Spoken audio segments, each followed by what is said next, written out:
Ang 10 ringgit po ng bansang Malaysia. Yan po ang topic na pag-uusapan natin ngayon pagkatapos lamang po ng aking maigsing intro.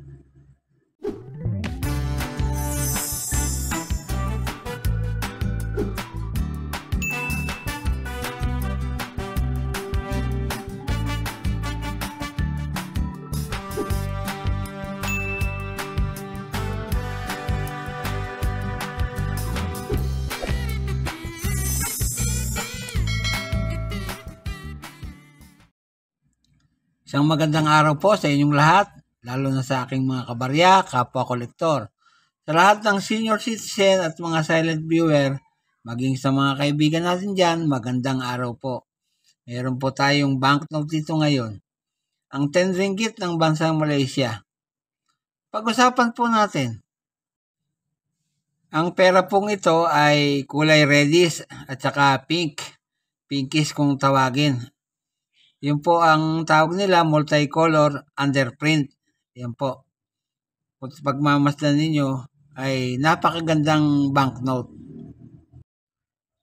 Sa harapang bahagi po ay makikita natin ang image ni Tuanku Abdul Rahman sa bandang kanan. At tapos po sa gitna may denomination na 10 at saka 10 po sa bandang kaliwa, bandang kanan sa itaas na bahagi. Nakalagay po dyan, Ringgit Malaysia. Meron din po sa bandang gitna na hibiscus flower. Yan po, makikita ninyo. Ang lettering po sa itaas na bahagi ay Bank Negara Malaysia. O, tapos yung sa ibaba, 10 ringgit. Makikita po niya. Wang kertas ini sa diperlakuan dengan nilai. Yan po ang nakasulat sa bandang ibaba. Ang translation po, National Bank of Malaysia, 10 Malaysian ringgit. This note is legal tender. Yan po ang translation. Sa likurang bahagi naman, ayan po, makakita na naman tayo ng bulaklak na kung tawagin nila ay Rafflesia flower. Yan po. Tapos po may denomination. Ayan po sa baba. Tapos yung safety picture sa ilalim po. Ang script din po niyan ay Latin. Ang translation, yung pong lettering ay may Arabic lettering din na nakasulat sa bandang itaas. Kasunod yung number. EB0185276. Yan po ang number ng pera. Ang translation naman po ay National Bank of Malaysia, Malaysian Ringgit. At yung watermark po, dito po nakalagay sa bahagi nito, yung pong larawan ni Tuanku Abdul Rahman. Ayan po, makikita ninyo, masilip natin. Tapos may value na 10. Yan po. Yun nga pong banknote na yan ay galing sa bansang Malaysia. Ang period, Federal Elective Constitutional Monarchy, simula 1963 hanggang sa kasalukuyan. Standard banknote po yan, ang taon 2012 hanggang 2021. Ang value po, 10 ringgit. Kung i-convert po natin sa Philippine peso, nagkakahalaga po yan ng 124 pesos. Ang currency po nila ay ringgit simula 1967 hanggang sa kasalukuyan. Ang composition po niyan ay papel. Ang sukat ay 140 by 65 mm.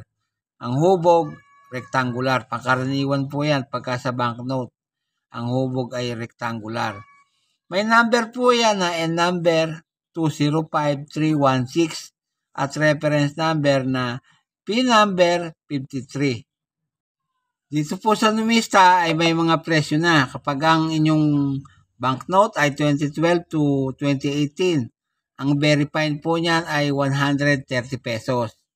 Ang extra fine po at saka yung almost uncirculated, 150 pesos. At yung uncirculated po ay 230 pesos.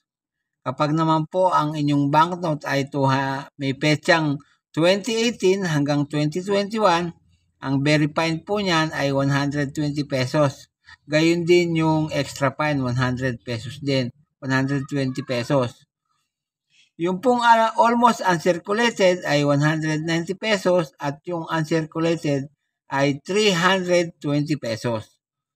Sa petsa po naman na 2021 at may pataas na petsa, ang extra fine po niyan ay 130 pesos tsaka yung almost uncirculated.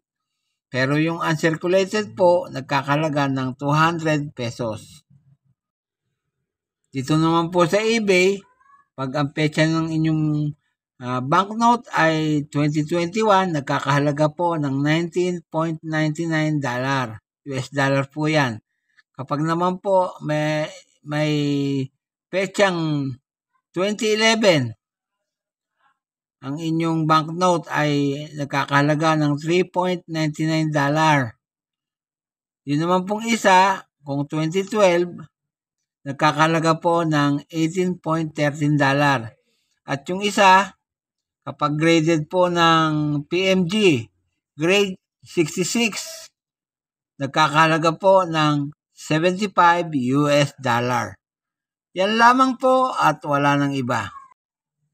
Walang tigil at walang sawa po akong nagpapasalamat sa inyo sapagkat lagi kayong nandyan at nakasubaybay sa aking channel. Salamat po ng marami sa inyo at shoutout po sa aking mga kapwa kolektor, lahat ng aking kabarya. Shoutout po sa inyo. Lahat ng senior citizen at mga silent viewer, maging sa mga kaibigan natin dyan. Shoutout po sa inyo. Salamat po ng maraming sa inyo. Walang tigil at walang sawa akong nagsasabi ng pasasalamat sa inyong lahat.